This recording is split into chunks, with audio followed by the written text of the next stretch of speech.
अस्सलाम वालेकुम दोस्तों, आज हम पाकिस्तान के आइन 1973 के कुछ अहम आर्टिकल्स पर बात करेंगे। ये आर्टिकल्स हमारे बुनियादी हकूक़ यानी फ़ंडामेंटल राइट्स से ताल्लुक़ रखते हैं। आप सब जानते हैं कि आम आवाम अक्सर अपने राइट से नावाकिफ़ होते हैं, इसलिए इनके साथ जुल्म होता है।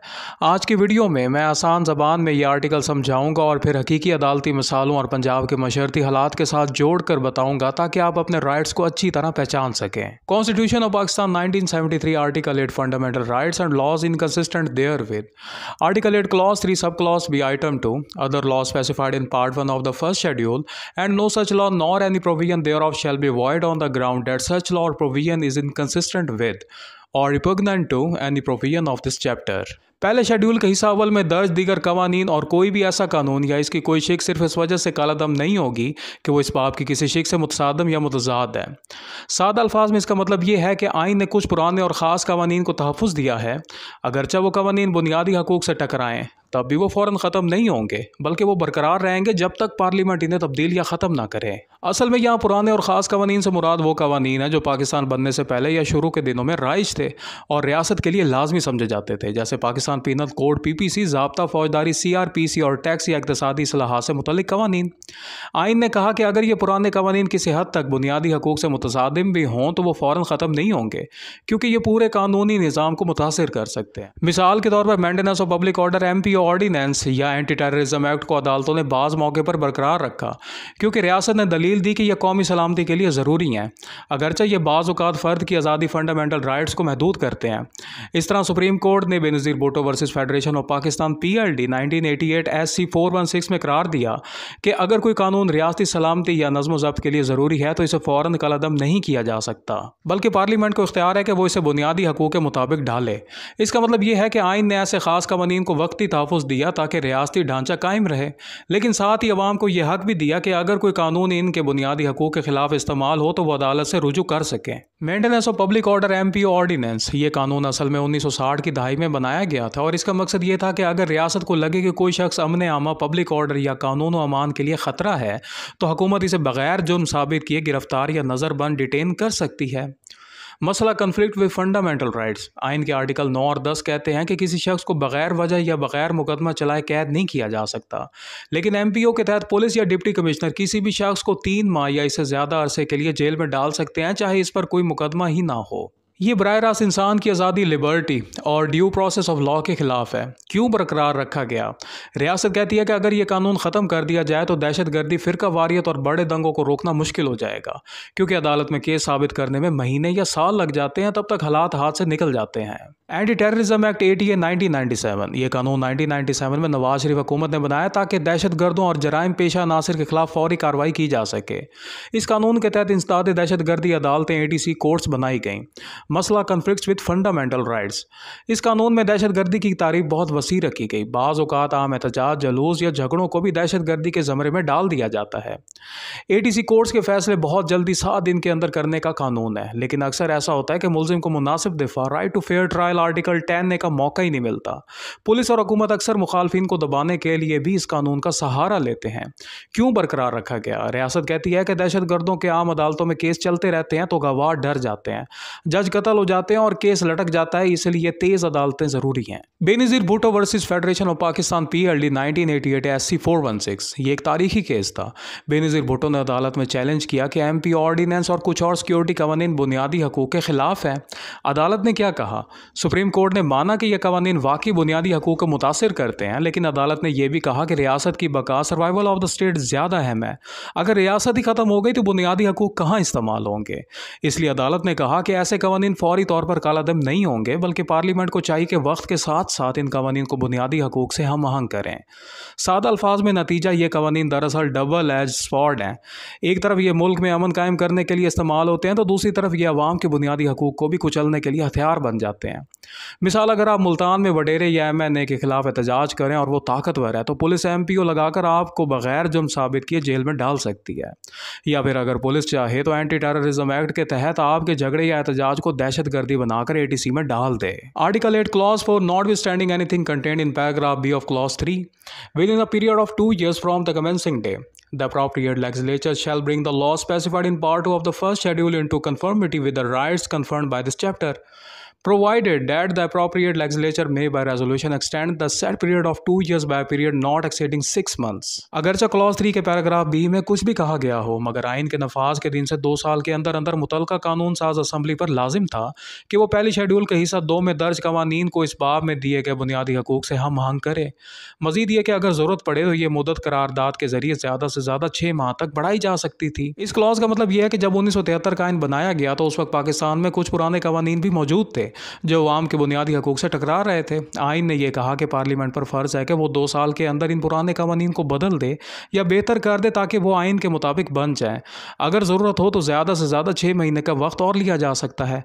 लेकिन अफसोस की बात यह है कि आज 50 साल गुजरने के बावजूद भी कई ऐसे पुराने कवानीन अब तक वैसे के वैसे ही चल रहे हैं, मसलन MP ऑर्डिनेंस या बाज़ नौबादियाती दौर के पुलिस कवानीन। सुप्रीम कोर्ट के कई फैसलों में यह बात सामने आई है कि पार्लियामेंट ने अपने ये आइनी जिम्मेदारी पूरी नहीं की। मिसाल के तौर पर Benazir Bhutto versus federation of Pakistan PLD 1988 SC 416 में अदालत ने तस्लीम किया कि ऐसे पुराने कवानीन अवाम के बुनियादी हकूक़ के खिलाफ हैं, लेकिन चूंकि पार्लियामेंट ने इन्हें दुरुस्त करने में तख़ीर की इसलिए वो कानून आज भी चल रहे हैं। अदालत ने कहा कि जब तक पार्लियामेंट इन्हें ख़त्म नहीं करती ये कानून वक्ती तौर पर मौजूद रहेंगे। मुल्तान और जनूबी पंजाब के कई इलाकों में आज भी पुलिस अक्सर MPO लगाकर लोगों को बगैर मुकदमा चलाए जेल में डाल देती है।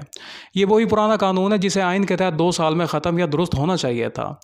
इस तरह वडेरे या बासर सियासतदान अपने मुखालफिन को दबाने के लिए इन पर एंटी टेररिज्म एक्ट के मुकदमे भी दर्ज करा देते हैं। इससे अवाम के बुनियादी हकूक़ जैसे आज़ादी, फेयर ट्रायल और कानून के मुताबिक तहफ़्फ़ुज़ बुरी तरह मुतासिर होता है। यानी अवाम को ये जानना चाहिए कि आइन ने तो ये ज़मानत दी थी कि ऐसे पुराने काले कवानीन जल्द ख़त्म कर दिए जाएंगे, लेकिन चूँकि पार्लियामेंट ने यह जिम्मेदारी पूरी नहीं की आज भी यही कवानीन अवाम पर जुल्म करने के लिए इस्तेमाल होते हैं। अवाम का हक है कि वो सवाल करें कि कब तक पुराने नौबादियाती दौर के कवानीन हमारे बुनियादी हकूक़ को पामाल करते रहेंगे। Article 8 clause 5 the rights confirmed by this chapter shall not be suspended except as expressly provided by the constitution. इस बाब के तहत दिए गए बुनियादी हकूक़ सिर्फ उसी सूरत में मुअत्तल हो सकते हैं जब आइन में इसकी सराहत मौजूद हो। यहाँ इस बाब से मुराद आइन का वो पूरा हिस्सा है जिसे फंडामेंटल राइट्स बुनियादी हकूक़ कहा जाता है। इसमें आम शहरी के वो लाजमी हकूक़ शामिल हैं जैसे ज़िंदगी और आज़ादी का हक, इज़हार राय की आज़ादी, कानून के सामने बराबरी, फेयर ट्रायल का हक, मज़हब और इबादत की आज़ादी। इस क्लास का मकसद है कि हुकूमत या कोई और इदारा अपनी मर्ज़ी से अवाम के बुनियादी हकूक़ मुअत्तल नहीं कर सकता। सिर्फ आइन में अगर किसी ख़ास सूरत हाल मसलन एमरजेंसी या जंगी हालत में इजाज़त दी गई हो तभी बुनियादी हकूक़ आर्जी तौर पर महदूद या मुअत्तल किए जा सकते हैं। मतलब ये कि रियासत को अवाम की आज़ादी सलब करने के लिए भी आइन की इजाज़त दरकार है। सुप्रीम कोर्ट के फैसले miss Asma Jilani versus government of Punjab PLD 1972 SC 139 में अदालत ने यह वाज़ह किया था कि किसी भी मार्शल लॉ एडमिनिस्ट्रेटर को इख्तियार नहीं कि वो अवाम के बुनियादी हकूक़ अपनी मर्जी से मुअत्तल करे, क्योंकि ये सिर्फ आइन के दायरे में ही मुमकिन है। इस फैसले में अदालत ने कहा कि बुनियादी हकूक़ अवाम का पैदाइशी हक हैं और इन्हें सलब करने के लिए आइनी बुनियाद ज़रूरी है। मुल्तान और जनूबी पंजाब में अक्सर ये देखा गया है कि पुलिस या इंतज़ामिया सियासी जलसों को रोकने के लिए लोगों को गिरफ्तार कर लेती है या सोशल मीडिया पर हुकूमत के खिलाफ आवाज़ उठाने वालों को उठा लिया जाता है। ये सब गैर आइनी तरीके हैं क्योंकि बुनियादी हकूक़ जैसे आज़ादी, इजहार और इज्तिमा की आज़ादी सिर्फ आइन के तहत और एमरजेंसी की सूरत में ही महदूद हो सकते हैं। अगर आम हालात में ये हकूक़ मुअत्तल किए जाएँ तो ये सीधा आइन के खिलाफ हैं। यानी अवाम को यह समझना चाहिए कि हुकूमत या इदारे अगर कभी ये कहें कि तुम्हें बोलने की इजाज़त नहीं, तुम जलसा नहीं कर सकते, तुम्हें बगैर वजह जेल जाना होगा, तो ये सब सिर्फ उस वक्त दुरुस्त है जब आइन में इसकी इजाज़त हो, वरना यह अवाम के बुनियादी हकूक़ की खिलाफ वर्जी है। ये आर्टिकल हमें यह सिखाता है कि अगरचे आइन ने कुछ पुराने कवानीन को वक्ती तौर पर तहफ़्फ़ुज़ दिया, लेकिन इन कवानीन को लाजमी तौर पर बुनियादी हकूक़ के मुताबिक ढाला जाना था। अगर आज भी पुलिस या सियासी निज़ाम पुराने और जाबराना कवानीन का सहारा लेकर अवाम पर जुल्म करे तो अवाम को अदालत से रुजू करने का हक है। Article 9 security of person, no person shall be deprived of life और liberty save in accordance with law. किसी शख्स को उसकी ज़िंदगी या आज़ादी से महरूम नहीं किया जाएगा सिवाय इसके कि ऐसा कानून के मुताबिक हो। यानी हुकूमत, पुलिस या कोई भी ताकतवर शख्स किसी की जान या आज़ादी छीन नहीं सकता जब तक कि वो कानून के मुताबिक ना हो। अगर पुलिस किसी को नाजायज़ तौर पर मारती है, आपसे बेजा में रखता है या ताकतवर वडेरे आम आवाम पर जुल्म करते हैं तो ये सीधा सीधा आर्टिकल 9 की खिलाफ वर्जी है। सुप्रीम कोर्ट ऑफ पाकिस्तान ने बुनियामेन कत्ल केस 2003 में फैसला दिया था कि पुलिस की हिरासत में नौजवान बुनियामेन की हलाकत रियासत की जिम्मेदारी थी और यह आर्टिकल 9 की खिलाफ वर्जी। अदालत ने वाज़िया कहा कि किसी की जान की हिफाजत रियासत की बुनियादी फ़र्ज़ है। मुल्तान और जनूबी पंजाब के अक्सर इलाकों में कई बार देखा गया है कि पुलिस ताकतवर ख़ानदानों के दबाव में आकर आम लोगों को नाजायज़ गिरफ्तार करवाती है। मिसाल के तौर पर जब कोई वडेरा या MN ने अपने सियासी मुखालिफ पर दबाव डालना चाहता है तो वो पुलिस के जरिए उस शख्स या इसके भाई को झूठे केस में पकड़वा पकड़वा देता है।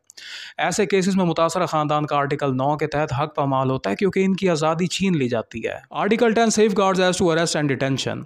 Article 10 clause 1 no person who is arrested shall be detained in custody without being informed as soon as may be of the grounds for such arrest nor shall be he denied the right to consult and be defended by a legal practitioner of his choice. जो शख्स गिरफ्तार किया गया हो इसे हिरासत में नहीं रखा जाएगा जब तक कि इसे जल्द अज जल्द गिरफ्तारी की वजूहत ना बताई जाए और ना ही इसे अपने पसंद के वकील से मशवरा करने और दिफा करने के हक से महरूम किया जाएगा। यानी अगर पुलिस किसी को गिरफ्तार करे तो फौरन बताना होगा कि क्यों पकड़ा है और हर शख्स को हक है कि वो अपने वकील से राब्ता करे। अगर ये हक नहीं दिया जाता तो यह आइन की खिलाफ वर्जी है। Article 10 clause 2 every person who is arrested and detained in custody shall be produced before a magistrate within a period of 24 hours of such arrest. हर गिरफ्तार शख्स को 24 घंटे के अंदर अंदर मजिस्ट्रेट के सामने पेश किया जाएगा। पुलिस किसी भी शख्स को 24 घंटे से ज़्यादा बगैर अदालत के हुक्म के नहीं रख सकती। लाहौर हाई कोर्ट ने अली इमरान केस 2017 में फैसला दिया कि पुलिस ने एक शख्स को 5 दिन तक बगैर अदालत पेश किए रखा, जो कि आर्टिकल 10 की खुली खिलाफ वर्जी है। अदालत ने पुलिस के खिलाफ कार्रवाई का हुक्म दिया। पंजाब पुलिस अक्सर मुखालिफ सियासी जमात के कारकुनों को बगैर FIR के उठा लेती है और कई दिन थाने में बंद रखती है। आम आदमी खास तौर पर गरीब तबका अपने वकील तक भी रसाई नहीं कर पाता। मुल्तान में भी कई केसेस ऐसे सामने आते हैं कि मामूली झगड़े पर पुलिस ताकतवर खानदान के कहने पर दूसरे फरीक को 2-3 दिन हवालात में डाल देती है। ये सीधा सीधा आर्टिकल 10 की खिलाफ वर्जी है। Article 10 clause 3 nothing in clauses 1 and 2 shall apply to any person who is arrested or detained under any law providing for preventing detention। Clause 1 और 2 का इतलाक किसी ऐसे शख्स पर नहीं होगा जो किसी ऐसे कानून के तहत गिरफ्तार या नजरबंद हो जिसमें पेश की गिरफ्तारी या नजरबंदी प्रिवेंटिव डिटेंशन की इजाज़त दी गई हो। आइन का यह हिस्सा एक खास इस्तिस्ना देता है। आमतौर पर आइन कहता है कि किसी शख्स को गिरफ्तार करने पर फ़ौरन इसके हकूक जैसे वकील तक रसाई या अदालत में पेशी मिलनी चाहिए। लेकिन अगर हुकूमत या इदारे किसी को पेश की नज़रबंदी के कानून के तहत गिरफ्तार करें तो इन पर यह आम हिफाजती हकूक लागू नहीं होंगे। यानी अगर किसी पर इल्ज़ाम भी साबित ना हुआ, सिर्फ ये खदशा हो कि वो अमन आमा को नुकसान पहुँचा सकता है, तो हुकूमत इसे बगैर मुकदमा चलाए कुछ वक्त के लिए कैद कर सकती है। सुप्रीम कोर्ट के फैसले Benazir Bhutto versus federation of Pakistan PLD 1988 SC 416 में अदालत ने वाज़ह किया कि प्रिवेंटिव डिटेंशन कवानीन बुनियादी हकूक के साथ कशमकश रखते हैं, लेकिन चूँकि आइन में इसकी गुंजाइश दी गई है इसलिए इन्हें मुकम्मल तौर पर गैर आइनी नहीं कहा जा सकता। ताहम अदालत ने यह भी कहा कि ऐसे कवानीन का गलत इस्तेमाल बुनियादी हकूक की संगीन खिलाफ वर्जी है, इसलिए अदालत इन पर नज़र रख सकती है। मुल्तान और जनूबी पंजाब में सियासी माहौल में यह देखा गया है कि पुलिस या इंतजामिया अक्सर किसी जलसे या एहतजाज से पहले ही मकामी कारकुनों को MPO maintenance of public order के तहत गिरफ्तार कर लेती है। यानी वो जुर्म करने से पहले ही हिरासत में ले लिए जाते हैं ताकि एहतजाज या धरना ना हो सके। आम शहरी के लिए ये बहुत बड़ा मसला है क्योंकि वो ना मुकदमा लड़ सकता है और ना ही बेगुनाही फ़ौरन साबित कर सकता है। अवाम को ये जानना ज़रूरी है कि अगरचे आइन ने पेशगी गिरफ्तारी की गुंजाइश दी है, लेकिन ये सिर्फ अमन आमा के तहफ़्फ़ुज़ के लिए है, ना कि सियासी इंतकाम या ज़ाती दुश्मनी के लिए। अगर किसी को इस कानून के तहत नाजायज़ तौर पर गिरफ्तार किया जाए तो वो अदालत से रुजू कर सकता है और ये साबित कर सकता है कि इसकी गिरफ्तारी गैर ज़रूरी या बदनीयती पर मबनी थी। दोस्तों, ये थे पाकिस्तान के आइन के आर्टिकल 9 और 10 के बुनियादी नुकात। आपने देखा कि यह आर्टिकल सिर्फ किताबों में नहीं बल्कि हमारी रोज़मर्रा ज़िंदगी में भी बहुत अहम है। अगर हम सब अपने राइट्स को पहचान लें और अदालतों में अपनी आवाज़ उठाएं तो माशरे में होने वाले जुल्म कम हो सकते हैं। आइंदा वीडियो में हम मज़ीद आर्टिकल्स को आसान ज़बान में समझेंगे।